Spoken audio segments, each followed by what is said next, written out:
¿Puedes repetir conmigo? Ser proactivo. Ser proactivo. En la mañana preguntábamos qué te suena esta palabra, proactivo, que de hecho es una palabra que no está en el diccionario. Pero, a ver, denme una idea. Proactivo, ¿a qué le suena, Elena? Ni idea. De este lado, proactivo. Jofra.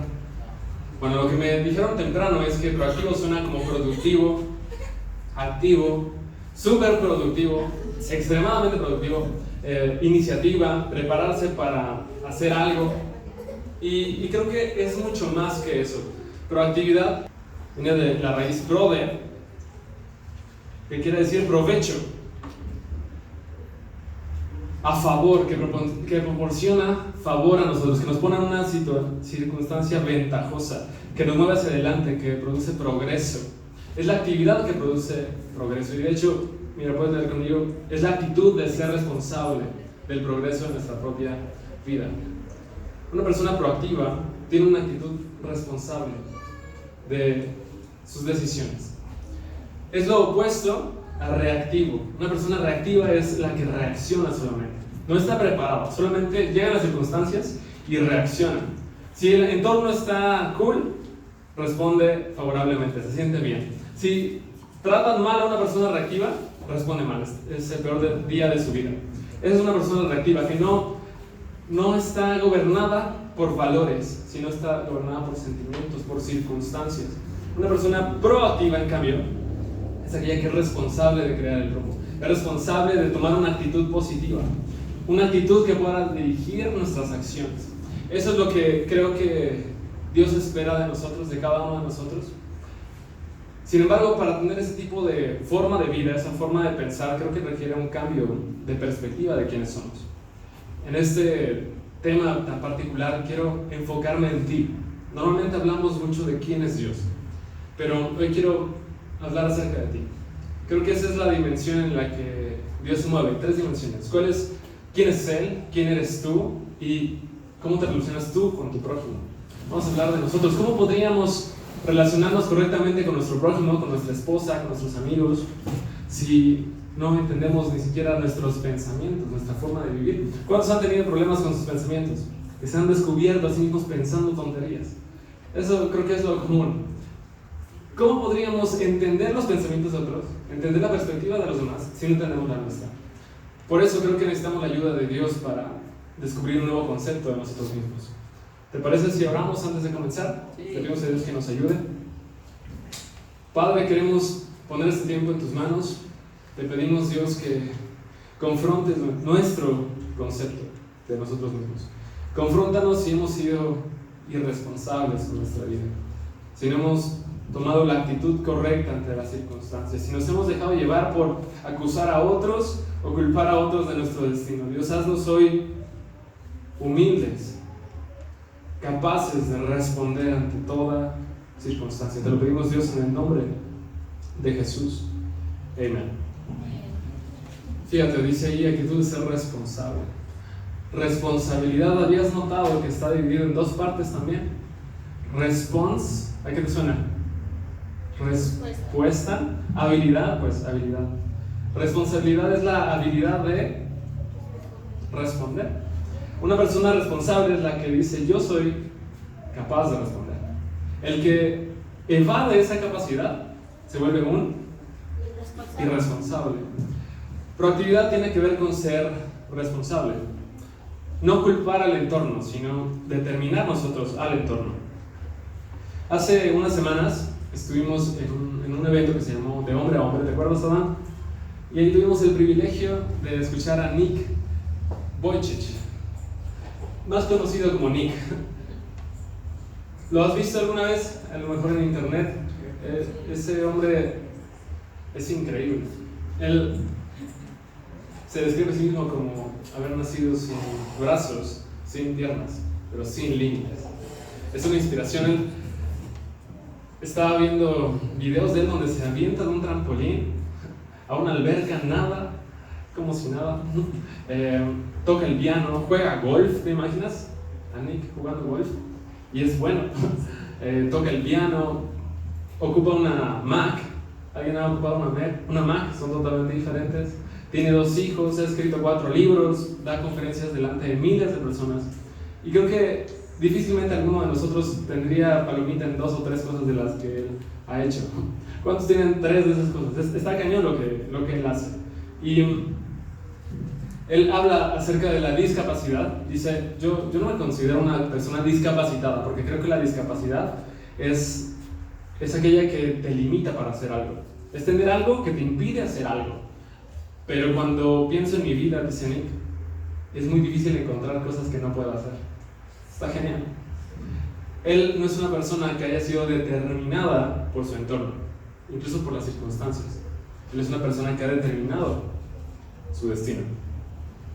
Lo que más quebró mi ego, ¿te acuerdas, Adán? Al final de su mensaje, delante de 7,000 hombres que podríamos estar mucho más capacitados o tener más capacidades en teoría de las que él tuvo, pero que jamás, quizás ninguno de esos 7,000 alcance siquiera la mitad del éxito que Nick tiene. Delante de 7,000 hombres tuvo la humildad, ese Nick increíble, tuvo la humildad de postrarse sobre su suelo, sobre su plataforma, recargado su cabeza sobre su Biblia y orar por una nación que ni siquiera es la suya, orar por tu familia y por la mía, orar por todos esos hombres incompetentes que estábamos allá al frente. Eso se me hace incomparable. Él tiene un espíritu inquebrantable. ¿Cuáles son los límites que tú te has puesto? ¿A quién le has echado la culpa de tu vida? Ser proactivo es el título de este mensaje. Tiene que ver con ser responsable. Dejar de echarle la culpa a la vida, a las circunstancias, a Dios, a nuestro pasado y hacernos hoy responsables. Es decir, ser conscientes a partir de ahora de que tú eres el dueño de tus decisiones. Viktor Frankl es un psiquiatra muy reconocido, murió hace unos años, pero él escribió un libro muy influyente. Este libro es El hombre en busca de sentido. ¿Alguien ha escuchado de ese libro? El hombre en busca de sentido. Víctor estuvo en un campo y en otro campo de concentración. ¿Han escuchado de Auschwitz? Donde mataron a millones de judíos. Él estuvo ahí. Él vio cómo se llevaron a su hermano a la cámara de gas, a su esposa, a toda la gente que él amaba. Los vio partir y después fue obligado a ir a recoger las cenizas. Cada día tenía la incertidumbre de si ese sería el día en que me metieran y nunca más volviera a ver el sol. Sin embargo, él, en ese tiempo que estuvo sometido a el peor tipo de tortura y humillación, en ese tiempo descubrió que él tenía sentido y que cada uno de los hombres tenía sentido. Se dedicó a desarrollar ese concepto y de hecho él es el que creó ese concepto de proactividad. Él habló de algo que es la libertad última. ¿Puedo repetir? ¿Libertad última? Libertad última. Él describe esta libertad última como lo último que tienes. Dice Víctor, podían haberme quitado todo. Me quitaron todo, me desnudaron, me lastimaron, quitaron todo el valor que tenía. Yo no tenía ni derecho a elegir nada. No podía elegir nada, ni dónde estar, ni a qué hora ir al baño, no tenía nada. Pero lo único que no pudieron quebrar los nazis fue mi identidad. Yo estaba seguro de por qué estaba ahí, que tenía un sentido en mi vida. Él sabía que había un sentido. Esa es la razón por la que pudo superar ese sufrimiento. Le preguntaron qué es lo que hace, cómo podrían sostenerse las personas en medio de circunstancias que no se pueden cambiar. ¿Has estado en una circunstancia donde tú no puedes hacer nada para cambiar? Hay otros donde dices, bueno, voy a echarle ganas, voy a invertir, voy a pagar, voy a pedir, lo que sea. Pero hay circunstancias donde no puedes cambiarlo, como estar en un campo de concentración, ¿te imaginas? ¿Qué haces cuando estás ante una circunstancia así? ¿Cómo la soportas? ¿Cómo superas ese sufrimiento? Y él describió esta ecuación. D es igual a S menos P. D de desesperanza. La desesperanza es igual a la S de sufrimiento menos la P de propósito. ¿Qué significa eso? La cantidad de desesperanza que tú tengas va a ser igual a la cantidad de sufrimiento que tengas menos el propósito que hay en tu vida. ¿Alguien ha sentido desesperanza en el último año? Un momento donde no sabes qué es lo que viene. Lo que tenías era fe, y dicen que la esperanza muere al último, pero aún la esperanza se murió.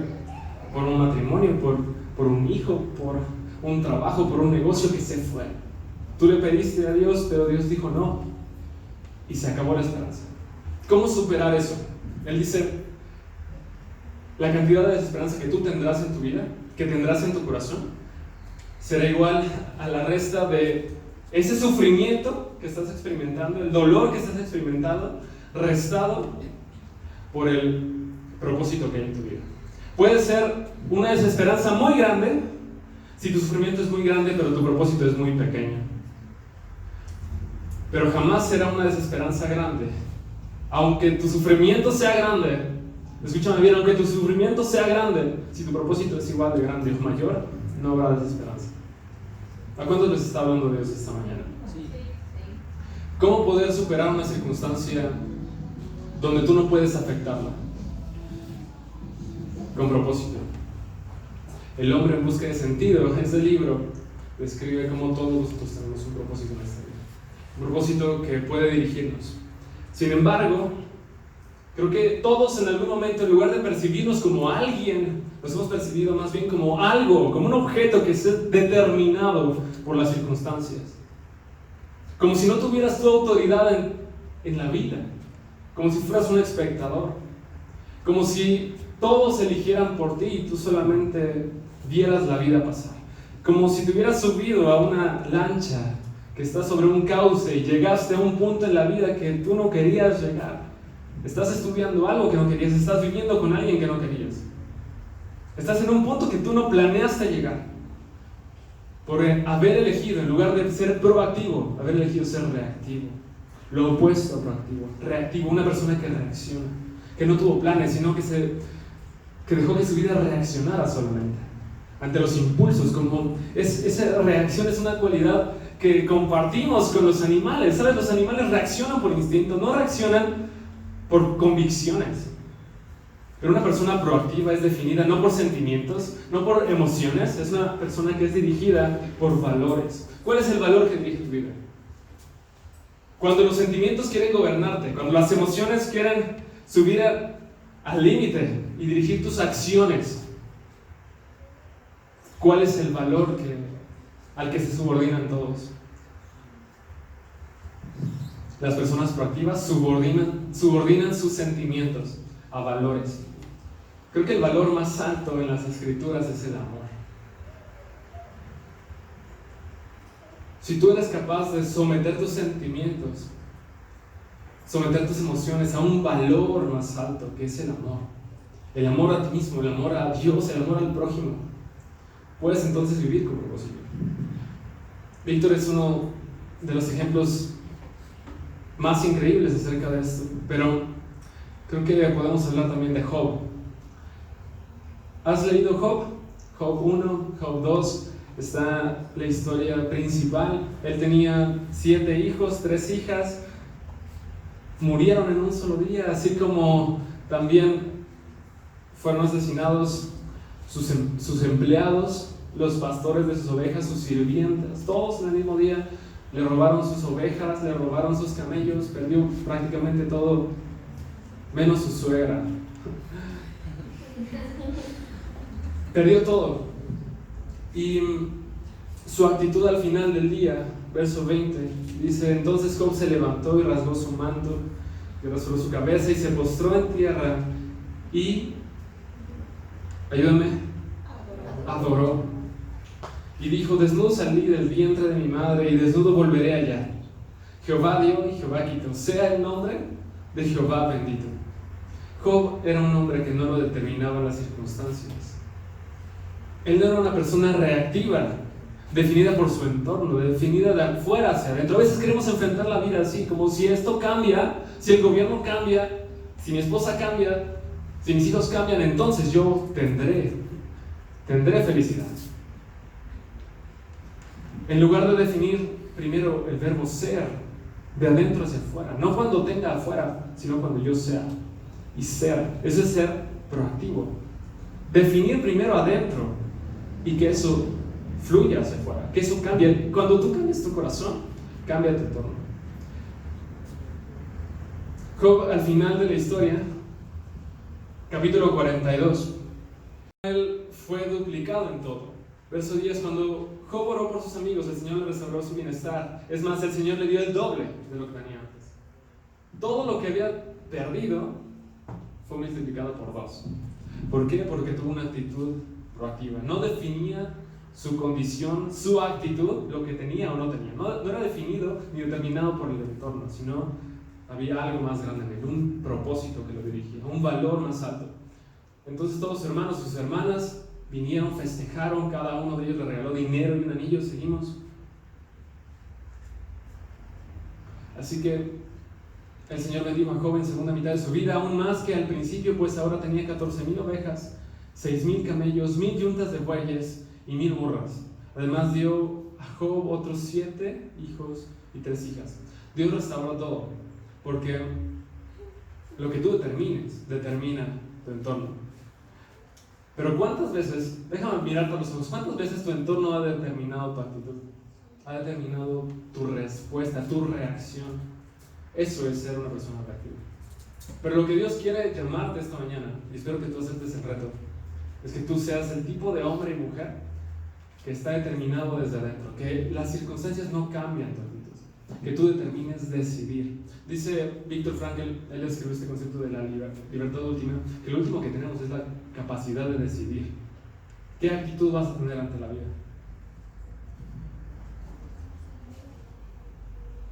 ¿Sabes que nadie puede herirte sin tu consentimiento? ¿Lo habéis pensado? Solo puede herirte la persona a la que le des permiso. Es esto, tú tienes la capacidad de decidir cómo actuar. Pero se trata de hacerte responsable de esa decisión. Lucas 12, ahí está el centro de este mensaje. Lucas 12, 25, vamos a leer algunos versos. ¿Acaso con todas sus preocupaciones pueden añadir un solo momento a su vida? Y si por mucho preocuparse no se logra algo tan pequeño como eso, ¿de qué sirve preocuparse por cosas más grandes? ¿Cuántos han estado preocupados por algo esta semana? Esta semana. No vayamos muy lejos, preocupados. Quiero preguntarte, ¿en qué has gastado tus pensamientos estos últimos días? Piensa, si estás anotando, por favor, responde esa pregunta. ¿En qué he gastado mis pensamientos? Mi tiempo, mi energía. ¿En dónde ha estado mi atención estos últimos días? ¿De qué sirve preocuparse?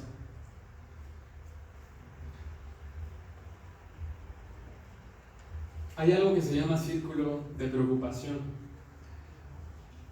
Esto lo describe Stephen Covey y me parece muy, muy útil, muy pertinente. Imagínate que el tamaño de tus preocupaciones es este auditorio. Eso es en lo que tú has gastado tu tiempo, tu energía, tus pensamientos. Tus emociones se te han ido esta semana en algo de este tamaño. ¿Me estás siguiendo? Y sin embargo, aunque tú has pasado mucho tiempo, muchos pensamientos en este círculo tan grande, realmente el círculo de influencia que tú tienes quizás es de este cuadro de 1 metro por 1 metro. Lo que realmente puedes tú encargarte, influir, cambiar, quizás es un círculo de 1 metro. Pero tú estás preocupado por cosas mucho más lejanas. Eso es lo que hace la gente reactiva. Deja que se les vaya la vida en cosas que no pueden cambiar. Pensamientos recurrentes que solamente nos distraen, que nos preocupan. Pero quiero retarte, ¿cuál es el área del círculo que realmente puedes cambiar? ¿Cuál es esa zona que realmente tienes influencia? Pienso en cuántas cosas yo pienso en la semana. Pienso quizás en querer cambiar la vida de alguien a quien amo, un amigo por el que he estado orando. ¿Qué tanto puedo hacer al preocuparme? ¿Qué tanto puedo influir al preocuparme? Quizás en tu caso es tu mamá, tu esposa, tus hijos, tu novia. ¿Qué tanto puedes influir en esa área al preocuparte? Pero quizás lo que puedes hacer es preocuparte por ti, determinar tus decisiones. No puedes cambiar la de los demás, pero puedes invertir en ti. Ayer escuchábamos un mensaje, y quiero poner esta ilustración. ¿Has escuchado de el milagro del cojo de Betesda? Está un estanque en Betesda donde, si no conoces la historia te lo voy a contar. Es un estanque donde dice el Evangelio que una vez, de vez en cuando, bajaba un ángel del Señor, movía el agua, y el primero que tocara el agua recibía todo lo que necesitaba. Si fuera sanidad, si era una discapacidad, era suplida. Todo lo que necesitaba se cubría al tocar el agua. Y esta historia concluye con que uno de los que estaban enfermos estaba en el piso, era un paralítico que le dice al Señor: es que yo cuando quiero entrar, pues ya se metió otro antes que yo. Jesús lo sana, y parece que ahí terminó la historia, pero quiero que pienses, quiero usar tu imaginación un momento. ¿Qué pasa si tú y yo no somos ese cojo que estaba en el piso? Y somos uno de los cientos o miles que sí podían formarse a la orilla del agua. Y la pregunta es si quizás tú estás esperando un milagro. Estás esperando que Dios mueva el agua para meterte. Que Dios cambie a tu familia, que Dios cambie tu negocio. Pero ¿estarás en el lugar correcto cuando Dios mueve el agua? ¿Estarás preparado? Quizás esto requiera meses. No dice cada cuándo, no dice todos los primeros del mes a las 12 del día se movió el agua. No, había que estar parado a la orilla. Y si te daba hambre o si tenías que ir al baño y en ese momento se movía el agua, perdiste la oportunidad. Pero la mayoría de personas se queja porque Dios no ha respondido, porque no ha llegado lo que ha pedido. Pero quizás no se trata de que Dios se haya tardado, sino más bien que Dios espera que tú des los pasos necesarios para que Él mueva el agua. Esa es la actitud reactiva que Dios quiere producir en tu vida. Que seas el tipo de personas que no se detiene porque las circunstancias no son correctas, sino que crea las circunstancias correctas. Aquel que crea que las cosas sucedan. Haces que las cosas sucedan, porque lo has determinado. La mayoría de nosotros es gobernado por nuestros sentimientos, por nuestras emociones. Pero sabes, si eso te sucede a ti, que tú de un momento a otro cambies de humor, que de un momento a otro tu día cambió de color, porque las circunstancias cambiaron, si eso te sucede a ti, es porque tú le has dado el gobierno de tu vida y el control de tu vida a tus emociones y a tus sentimientos, en lugar de dárselo a Dios, en lugar de entender, de hecho, que Dios te dio el control a ti. ¿Sabes que Adán tenía el control de todo? Él tenía, en la creación, Dios le dio el poder a Adán. De hecho, no es que lo tuviera por siempre. Dios le dio a Adán la responsabilidad y la autoridad sobre toda la tierra.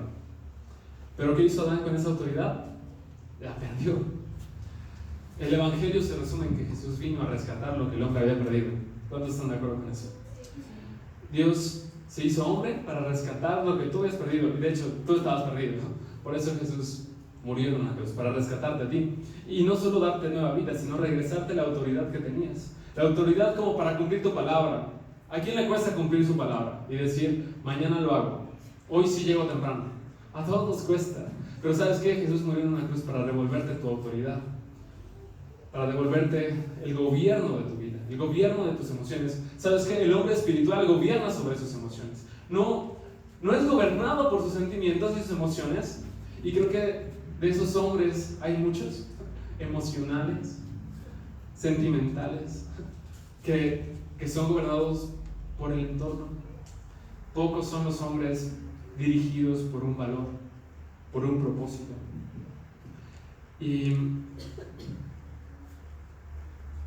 retomo este punto. ¿Cuál es el círculo en el que tú sí puedes influir? Anota esa pregunta. ¿Cuál es mi círculo de influencia? ¿Puedes repetirlo conmigo? ¿Cuál es mi círculo de influencia?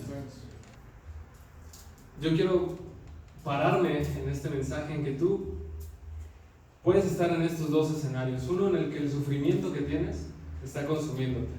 Las circunstancias te están apagando, están marcando el rumbo de tu vida. Y lo han hecho todos estos años. Hoy quieres recuperar tu conciencia, recuperar el valor de pelear por tu vida. Pero lo primero que debes hacer hoy es reconocer que tú eres el resultado de las decisiones que tomaste. No podrías cambiar de destino sin primero aceptar que tú eres el responsable. Hoy Dios está hablando de responsabilidad, de ser hombres y mujeres, con la actitud responsable de dirigir su vida. Pero no podríamos hacer eso y comenzar a dirigir nuestra vida y decir, hoy voy a elegir diferente, hoy voy a seguir a Jesús, hoy voy a rendir esta área de mi corazón, sin antes reconocer que todo lo que somos es el resultado de lo que hemos decidido atrás. ¿Has sido responsable de lo que eres? No puedo pedirte que seas responsable de mañana, si no te haces primero responsable de lo que tienes hoy. Enfrentar la vida requiere mucho valor, requiere ser proactivo. Ese es el primer escenario en el que el sufrimiento ha determinado tu vida, en lugar de que tú determines el rumbo de tu vida. ¿Vamos bien? El sufrimiento ha sido la característica, o es la característica hoy. Creo que hay otro tipo de personas en este auditorio que quizás el sufrimiento no es lo que define esta semana, ni este último año. Quizás es un estancamiento. Has querido llegar a una meta, pero has esperado la corriente correcta. Has esperado que se muevan las aguas. Has esperado que suceda algo. Pero la palabra para ti esta mañana es: tú tienes que crearlo. Tú tienes que crear el ambiente. Tú eres responsable de hacer que las cosas sucedan. Y ese paso va a requerir sufrimiento. Tú tienes que estar dispuesto a recorrer ese camino responsablemente, que requiere compromiso, requiere determinación, a pesar de nosotros mismos. Sabes que tú vas a ser uno de los principales estorbos en el cumplimiento de ese propósito. Lo has sido. Yo he sido el estorbo más grande para mí mismo. ¿Cuántos pueden reconocer eso? Y al aceptar que esa responsabilidad está en tus manos, vas a recorrer un camino que requiere sufrimiento. Pero ¿qué pasa si en tu corazón, yo te dije hace ratito, esa determinación tiene que ver con el propósito? Tú no puedes superar el sufrimiento si no estás consciente del propósito que hay en tu vida. Y me puedes decir: oye, Uri, ¿cómo podría yo enfrentar esa determinación? ¿Cómo podría ser proactivo de ahora en adelante si yo ni siquiera sé si tengo un propósito? Sin que alces tu mano, quizás tú puedas reconocer: yo no sé si tengo un propósito. Yo no sé por qué estoy aquí. Yo llevo años sin sentir que la vida tenga sentido. ¿Cómo podría inspirarte, decirte: vamos, tú puedes, de ahora en adelante tú puedes dirigir tu vida, si ni siquiera hay un motivo para dirigir tu vida? Nick, a los 6 años, cuando los niños en su escuela habían quebrado toda pieza de su personalidad, dice que se levantaba en las noches llorando, dispuesto a suicidarse. De hecho, él intentó suicidarse en varias ocasiones. Una noche, a los 6 años, se levantó y se vio al espejo y dijo: Nick, dame algo bueno, dame una cosa para seguir adelante. Una cosa, dime de dónde puedo agarrarme. Y dice que mirándose los ojos, descubrió: hey, tienes ojos bonitos. Y si algo tiene Nick es que él ha tocado vidas con esos ojos, mucho más que muchas extremidades. Él, con esa mirada sincera y transparente, ha inspirado, ha apasionado, ha despertado valor en la vida de muchos hombres y mujeres a lo largo de la historia. Y él dice: yo puedo nadar, puedo hacer patineta, skate, puedo tocar el piano, puedo subirme al escenario y predicar, porque él predica también. Puedo predicarle a miles de personas sin que me suden las manos. Buena broma, Nick. Y dice la Biblia que los ojos son las ventanas del alma. Él con esos ojos ha cambiado todo. Y tú, con lo que tienes, ¿cuántas cosas has cambiado? ¿Cuántas veces te has hecho responsable con lo que tienes de cambiar tu entorno? ¿O cuántas veces has dejado que tu entorno determine tu vida? ¿Quién eres? ¿Cómo te sientes? Podrás perderlo todo, pero no podrás nunca perder la libertad de elegir la actitud con la que vas a enfrentar las cosas. ¿Con qué actitud vas a enfrentar las cosas de ahora en adelante? ¿Vas a reaccionar emocionalmente? o vas a ser dirigido por valores, vas a ser dirigido por un propósito.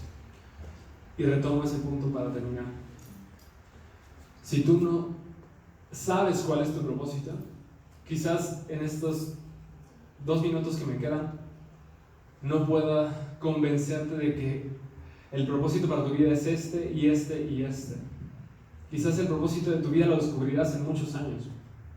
Pero si una cosa puedes estar seguro al cruzar por esa cortina al salir, es que existe un propósito para tu vida. Yo no puedo decirte cuál es, pero quiero verte a los ojos y decirte, fuiste creado con un propósito. Si tú no aceptas y crees con todo tu corazón en ese propósito, no podrás cruzar el sufrimiento. No podrás continuar ni llevar tu vida a ningún lado. Quizás no sabes a dónde es ese lado, pero hoy sí puedes saber que existe. Existe un propósito para tu vida. Eso es algo sencillo, pero esas palabras pueden cambiarlo todo. Creer que existe un propósito. Aún en medio de un campo de concentración existe un propósito. Aún en una vida sin extremidades existe un propósito. Dice Nick, si para mí, sin brazos y sin piernas, hay un propósito grande, ¿por qué no lo habría para todos? ¿Por qué no habría un propósito para ti? ¿Por qué no habría un propósito para tu familia, para tus hijos, por el cual pelear de ahora en adelante? Puedes ayudarme, amigo. ¿Por qué no habría un propósito? Si lo existe para Nick, si lo existió para Víctor, si lo existió para Job, si lo existió para José, que José tenía todo y lo perdió todo. Fue determinado por las circunstancias, sus hermanos lo vendieron. Terminó en un pozo, llegó a ser, por su integridad, llegó a estar en el punto más alto y una mujer cuestionó esa misma integridad, se mantuvo firme y a pesar de mantenerse firme volvió a perderlo todo, volvió a estar en la cárcel. Pero él no dejó que las circunstancias lo definieran. Él definió las circunstancias con su integridad, con su compromiso, con su proactividad. ¿Y sabes, José, al final? Génesis 45. Al final, José reconoció. Por lo tanto, fue Dios quien me envió a este lugar y no ustedes. ¿Sabes? Las circunstancias ni siquiera son las circunstancias, es Dios en medio de esto. Ha sido Dios quien me trajo a este punto.